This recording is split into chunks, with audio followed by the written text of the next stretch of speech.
Peace and Black Power family. This is your host, Rahiem Shabazz, and we are here for another episode of Necessary Blackness podcast. And today, family, we have a special guest in the building, and she has worked 25 years representing Black youth in the Washington, D.C. area in the juvenile court. She has been pivotal in many cases in helping those who don't have a voice have a voice. So she advocates for the most vulnerable of society, those who are voiceless, and she's also a law professor.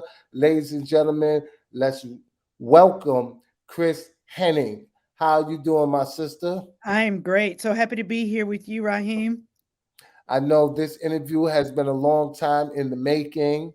I want to let everybody know that she is an author of a book that has been receiving rave reviews from the New York Post and several other mainstream and prestigious press. I had the opportunity to read most of it. I didn't finish it yet because I'm quite busy, but it definitely was a fascinating book.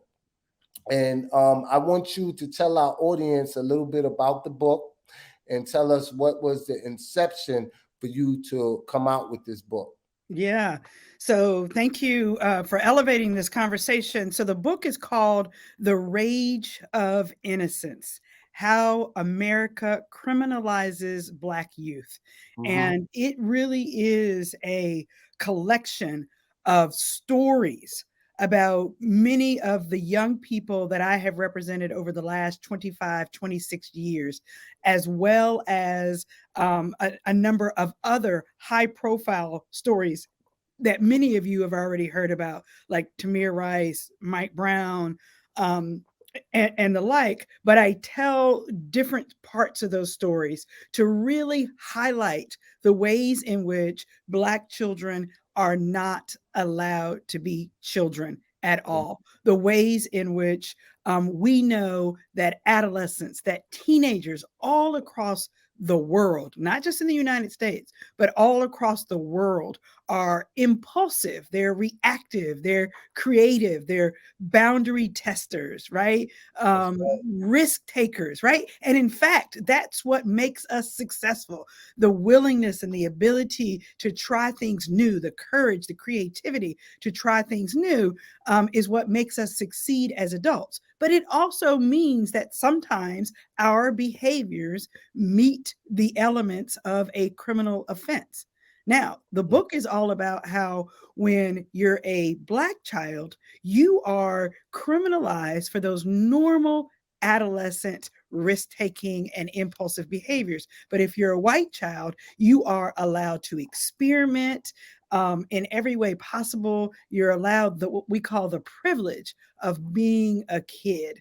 And so I wrote this book because, as you said, I've been representing kids in the nation's capital for 25 years. Mhm. And in that entire time, I have only represented 4 white children. Oh, That's it. wow. Everybody should be shocked by that number, Rahiem. 4 white kids. That's it. Every other child that I've represented has been an African American child. And so folks who are not from DC might be thinking, well, wait a minute, are there no white kids in DC? Of course there are. They might be thinking, well, do white kids engage in criminal behavior? Of course they are. We just talked about all of the impulsivity and risk taking. They experiment with drugs and alcohol and sex, and they get into fights, and they do all the silly and foolish things that kids do, and we never see them in court. Okay.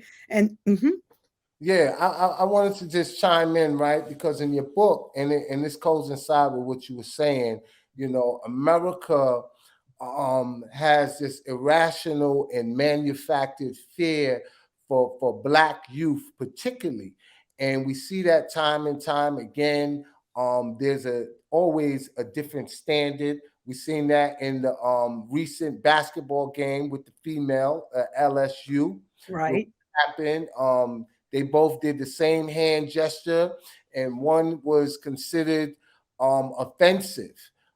She was called all type of names, while the white player was considered hip and with swag. Right. We see this time and time with our young Black males. Was there ever a time that this fear didn't exist, or this is something that has been an innate nature of other individuals? Yes, it is something. The answer is there was never a time when this did not exist, right? Hmm. That our very country was founded on this really the idea that Black children were less than, and in fact less than human. Okay. Right. The very founding of our country was rooted in the enslavement of Black people, including Black children who were treated like property. The only way to justify that dehumanization is to come up with a narrative that paints Black children as, and all Black people as lazy, dangerous, threatening imbeciles, right? That who cannot survive unless the master is guiding and directing them. Fast forward, right, to the civil rights era, and shoot, you don't have to go that far. Fast forward to the lynching era, right, where Hmm. children like Emmett Till, 14 years old, is lynched, if you will, killed, because he allegedly whistled at a white woman, which has now been recanted. Again, you can only justify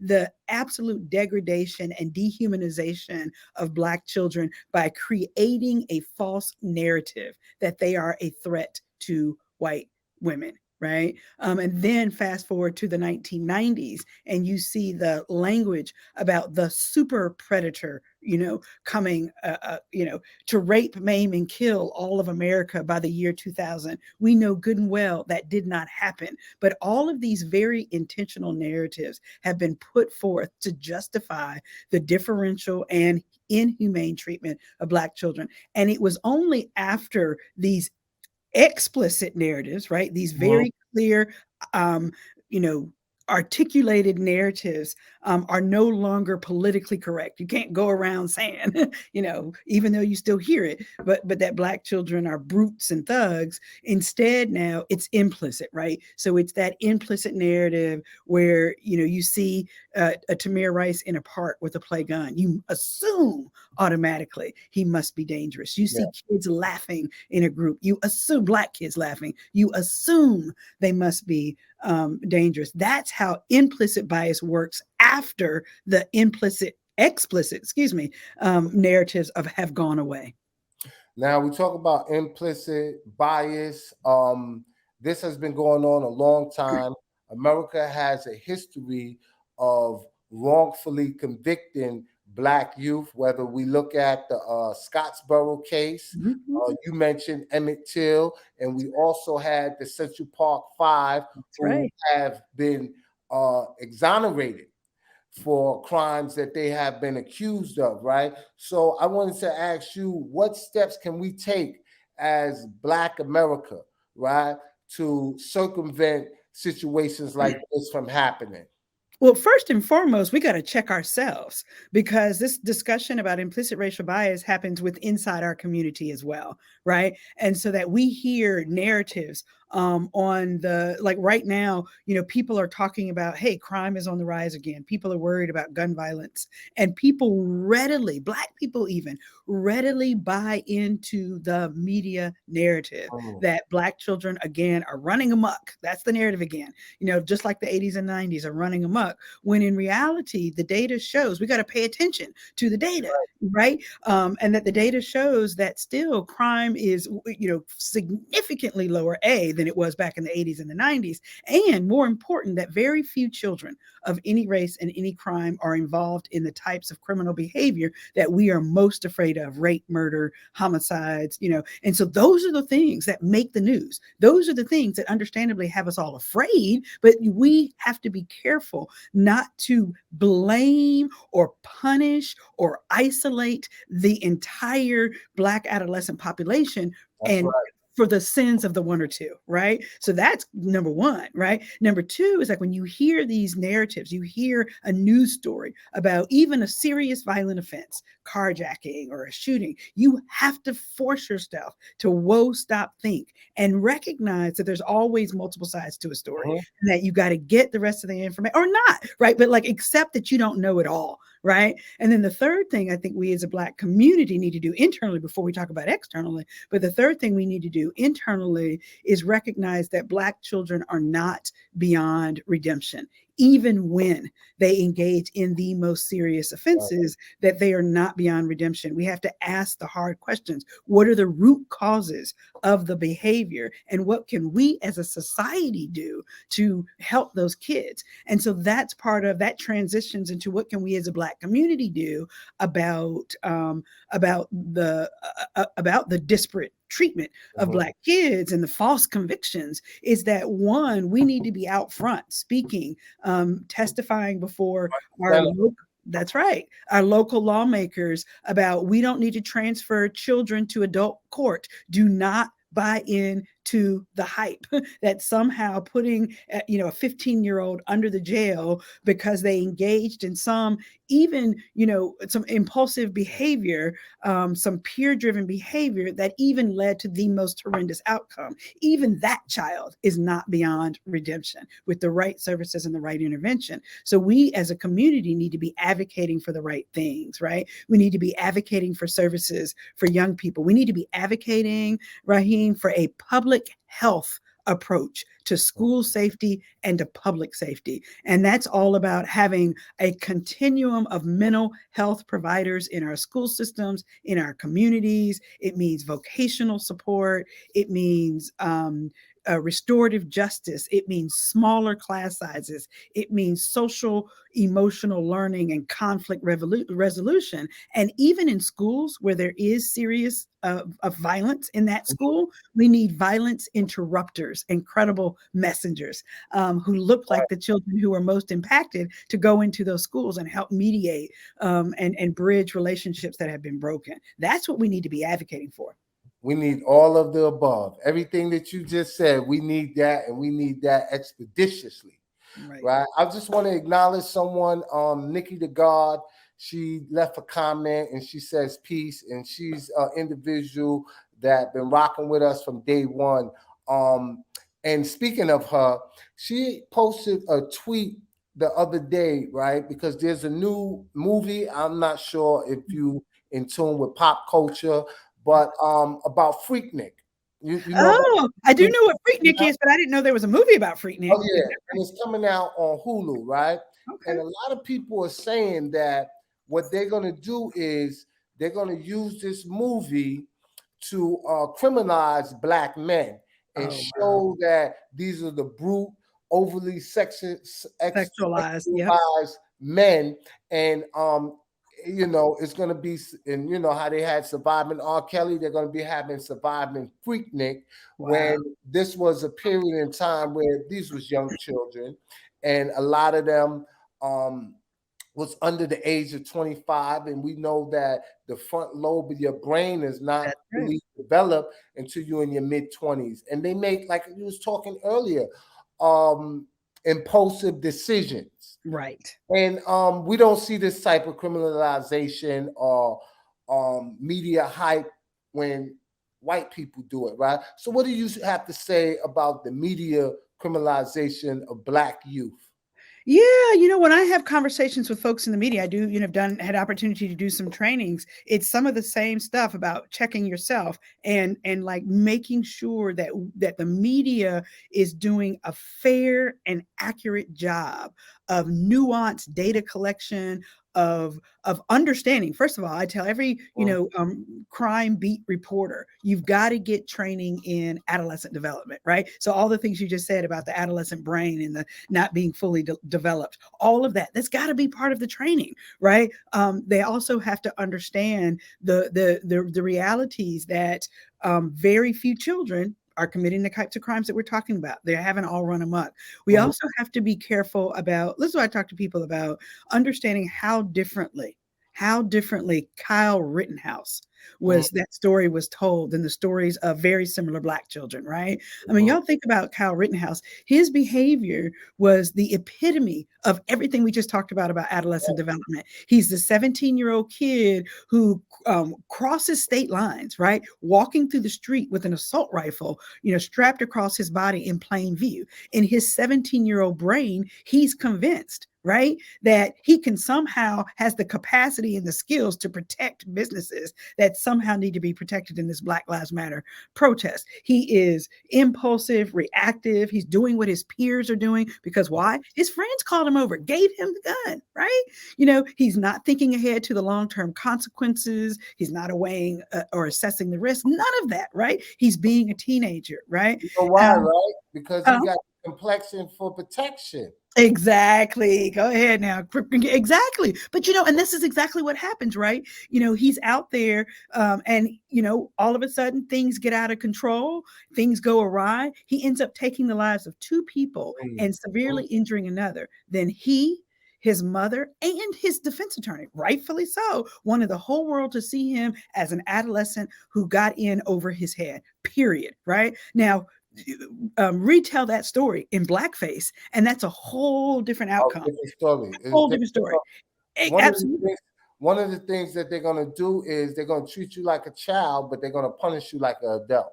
Absolutely. Absolutely. Not give you due process, not give you an opportunity to be heard, all that. And I tell people, like, look, even think about like Kyle Rittenhouse's story in blackface means imagine that a Black kid, calls his friend and says, hey man, I'm out here at a park and I'm afraid something might go down. Can you please just come so I have some numbers, right? So I have some backup. The friend comes out, somebody passes him a gun just for safekeeping, right? And again, things go awry. Somebody, they end up taking a life, right?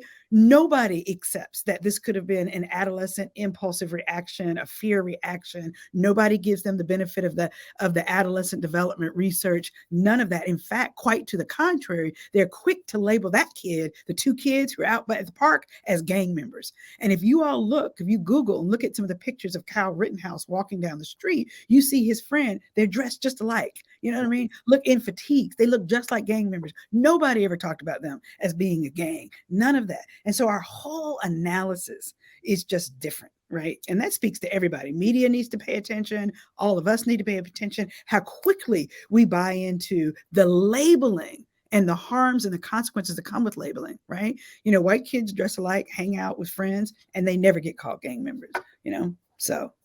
There's a video. I don't know if you follow me on Instagram, but I posted a video yesterday of this white teacher, and she was really, I don't know what triggered her, right? But her manner and behavior was very unprofessional. She asked the students, what did he do that's different, and why is he doing that? And one of the kids told her, you're doing that because he's Black, right? And you're racist. That's what the student said, right? Mm-hmm. Now, at most, he was mouthing off, and kids are known to tell the truth for what they see. And this is how this young man felt. And her reaction to him when she got in his face and was yelling and screaming at him, belittling him and bullying him and towering over him. Right. Many people called for her firing and said this was, apparently wrong. Me, I always tell people that we're the only race of people that send our children to their open enemy, and people who don't have their best interests at heart, and people who, primarily doesn't look like them.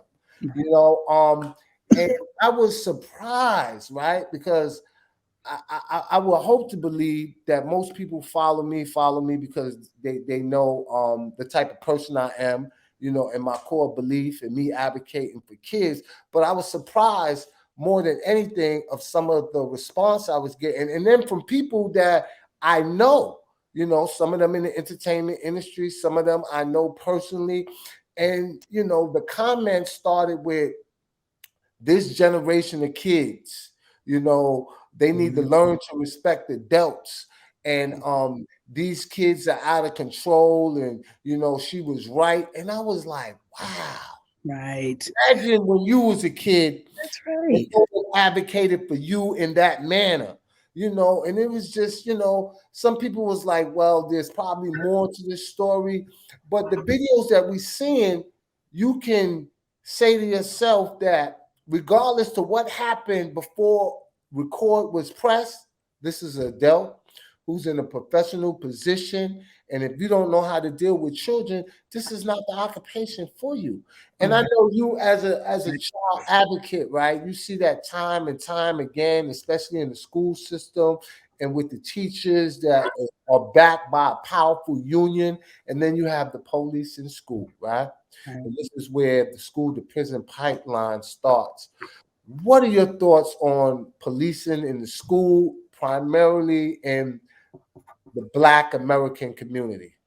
Yeah, so there are a lot of things to say. And let me just say, with regard to, I haven't seen the video, and I will definitely check that out. But that I, you know, one, as much sympathy as I have, and I do have sympathy for teachers who are not well resourced, you know, have classrooms that are too big, you know, don't have behavioral tech, you know, and mental health supports inside the classroom. So I know how hard it is. That said, it's really so critical to do that whoa stop think and think about how you are modeling for not only that student but for every other student. How do you resolve conflicts? How do you address, you know, misbehavior and discord?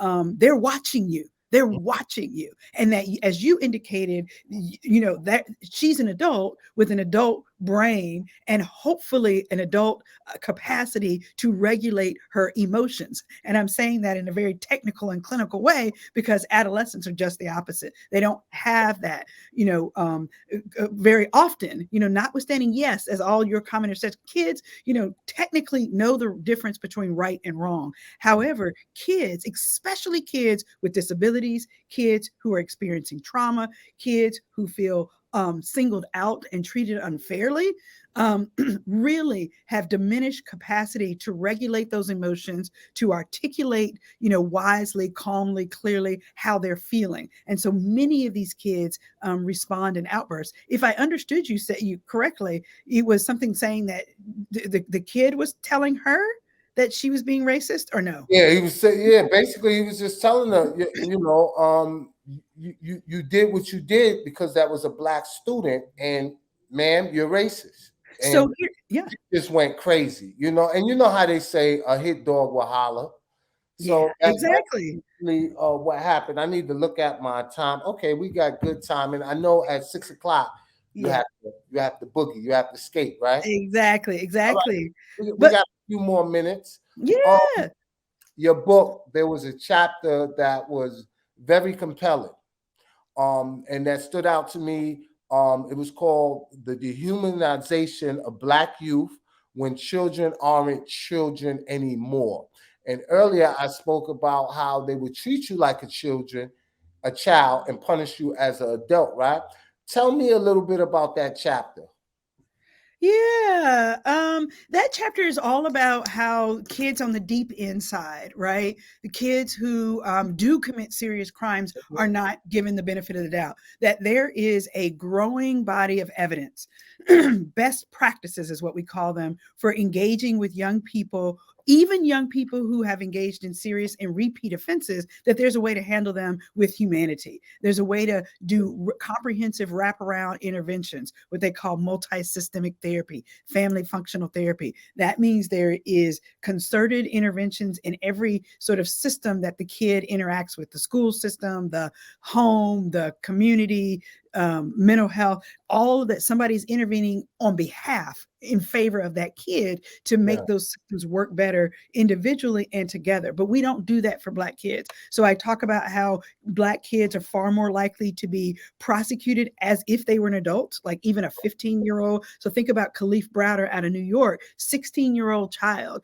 you know, prosecuted as an adult for a crime, one, he didn't even commit, and for which actually never came to trial because he was held in Rikers Island for 3 years and ultimately Finally, and 3 years when the prosecutors knew. When the prosecutors knew that they had no government witness, no complaining witness, right? And so things like that. That's what that chapter is about. It's a chapter about solitary confinement. It's a chapter about, how we put Black kids, like, for those folks who watch Ava DuVernay's When They See Us, right? And how Corey, Wise in that one of the exonerated 5 was held in solitary confinement for extended, periods of his time.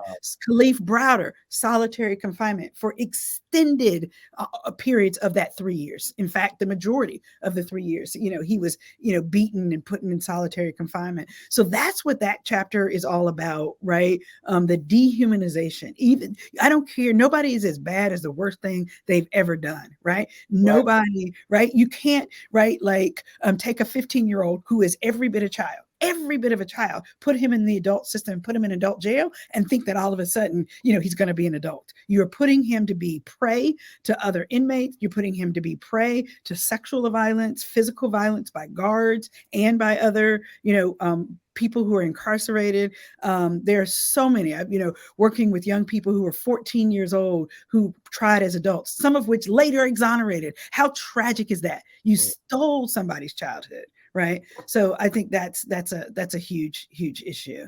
Yeah. Now, you talk about the dehumanization of Black youth, right? And you talked about how we as a community have to stand behind them. The teachers at school, the community, the parents, right? In society, we have people from all walks of life. We have kids that are raising kids. Typically, their other siblings, and they don't have the 2-parent household. They don't have the mother that's active in their life, right? But they do have a Kristin, someone like you, who's going to advocate on their behalf. I want you to speak to parents that may have a troubled youth, that how important it is to have an advocate as yourself who can speak for them, because a lot of people are not eloquent as you, and that can go in there and speak as an educated lawyer and advocate for these children. To the parents that may have a child that's going through something, how important it is for them to reach out to somebody like you to advocate on their behalf and get the help that they need. It's very important. And there are states across the country, or I should say courthouses across the country, where there are officials who try to encourage parents to waive their right to counsel. And it's actually not even their right, it's the child's right, right? But to urge their kids to waive their right to counsel, either because they're afraid of the fees or the cost.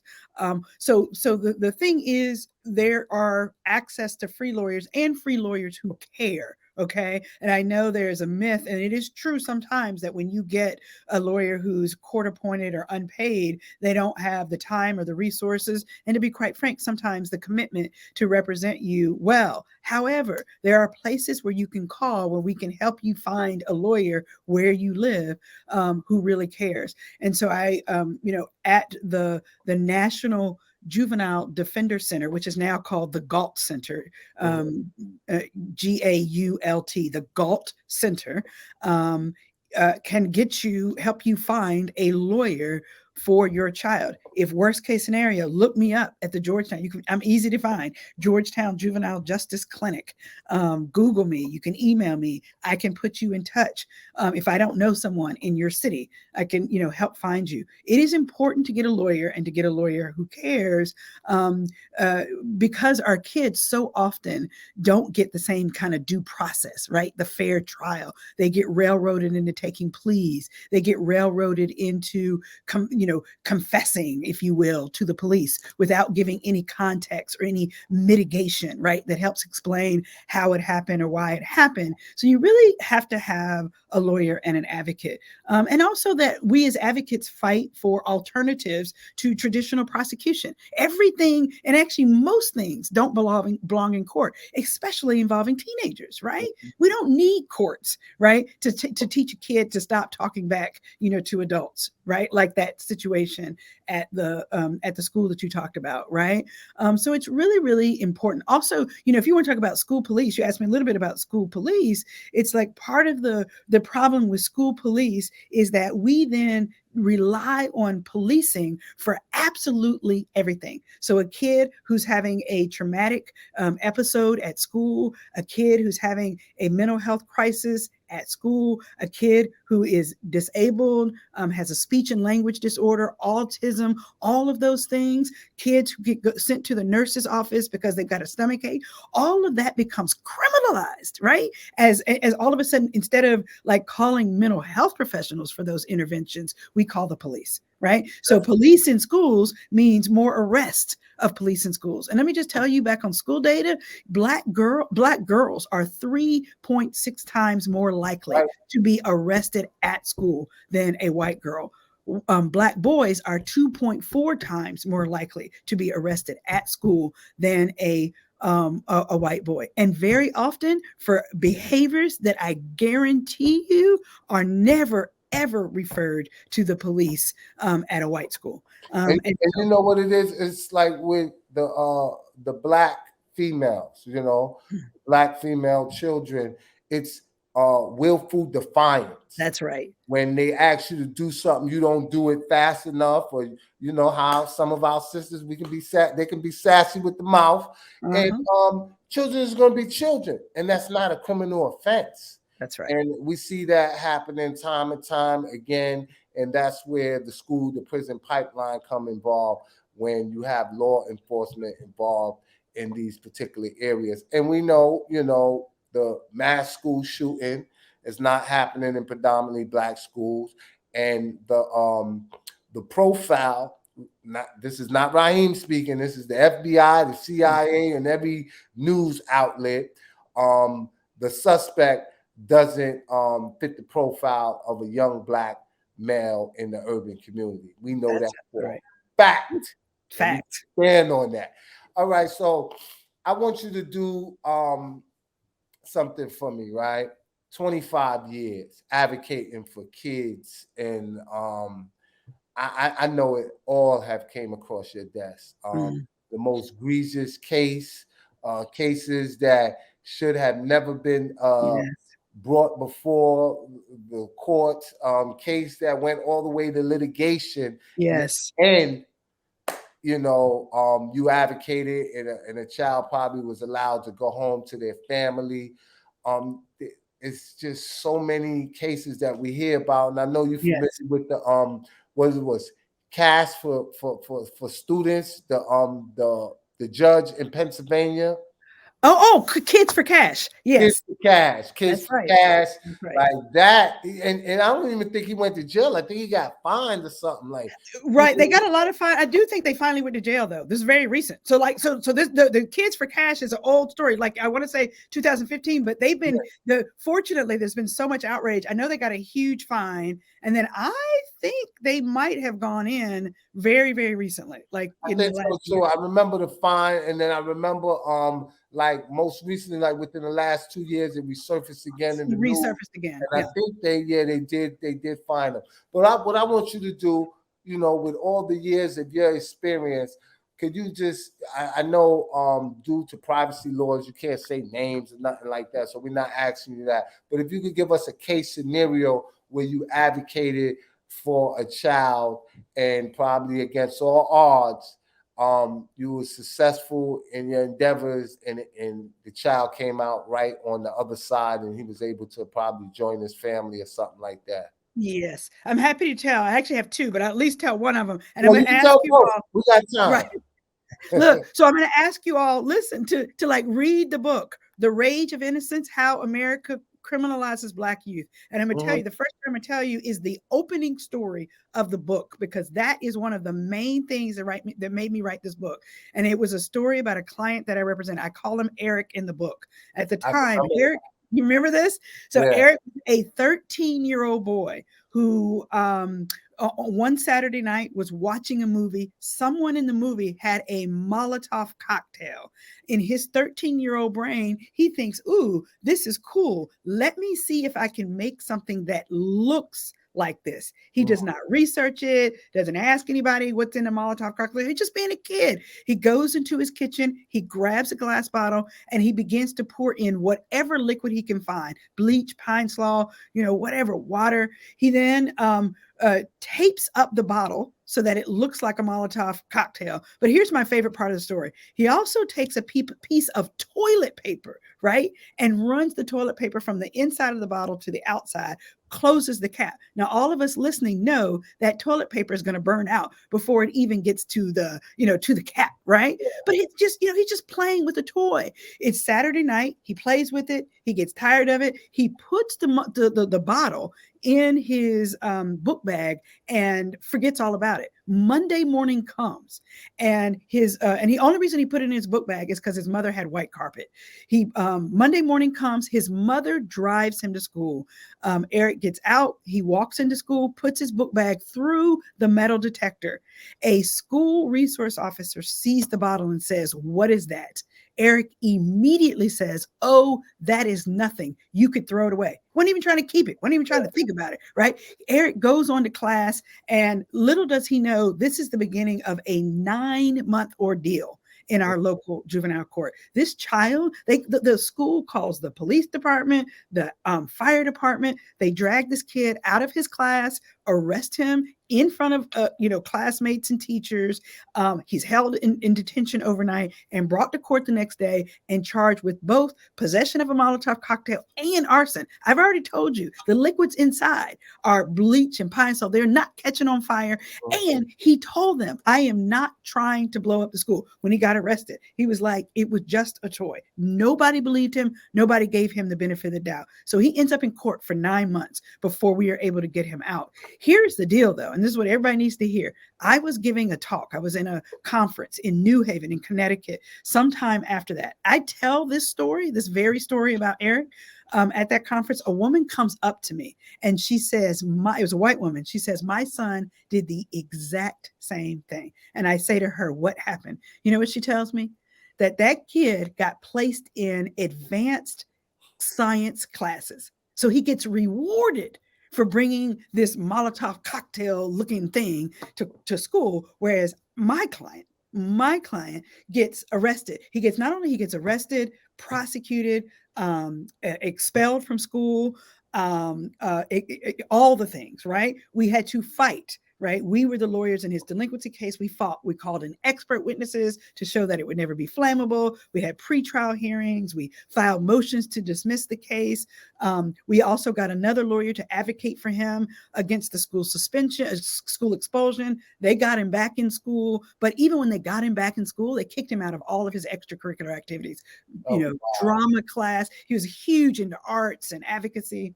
It just was tragic. But he, after 9 months, we did convince the court to throw the case out in what they call in the interest of justice, because we kept making this fairness and equity arguments, that even if it had been flammable, which it wasn't, right, that it just made no sense. That he was not trying to blow up the school. So we finally got the case dismissed. I've been in touch with him since. You can read the end of the book and find out what happens to him, but he's doing well. Doing very well. Yeah, so. that was, when I read that, I was like, wow. And there's instances where individuals commit remotely the same exact crime, go in front of the same judge, right? And the person that might be white might have a longer and extensive criminal background, and they get to go home, and the other person gets sentenced to a determined amount of time in jail. And you can't help but say, this is racist. And this is racism at its finest. That's right. So listen, I know I don't have too much time left with you. I definitely appreciate you for coming here, and let's not let this be your first and your last time. Before you give out your social media handle and allow people to be able to connect with you on social media, is there anything that I didn't ask you that I should have asked you, or is there anything that you want to say in your last closing words? Yeah, I want to make sure people really understand the trauma associated with this over policing and hyper surveillance of Black people, of Black children in particular, that there is now research, right? Like, the empirical researchers have looked at the psychological trauma that comes from the over policing of young people. So kids who live in heavily surveilled neighborhoods, heavily policed neighborhoods, heavily policed schools, and who are constantly or even frequently under stop and frisk by the police, report high rates of fear, anxiety, depression, hopelessness. They become always on guard, right? Always hyper vigilant, right? Always on guard, distrusting police officers. And a lot of that distrust, you think about that little boy that you talked about, that distrust of police carries over to other adult figures in their life, like teachers, right? Like counselors. You begin to lose faith when you, as a Black child, are constantly under target, constantly being labeled as criminal, isolated and excluded and arrested. That's really a traumatic experience. And, the trauma occurs not just from being the direct target, but also from witnessing it, right, in your community, hearing about it from friends and family, or even watching the death of George Floyd, Tamir Rice and Mike Brown on television. All of that is having a horrendous impact on our Black children, right?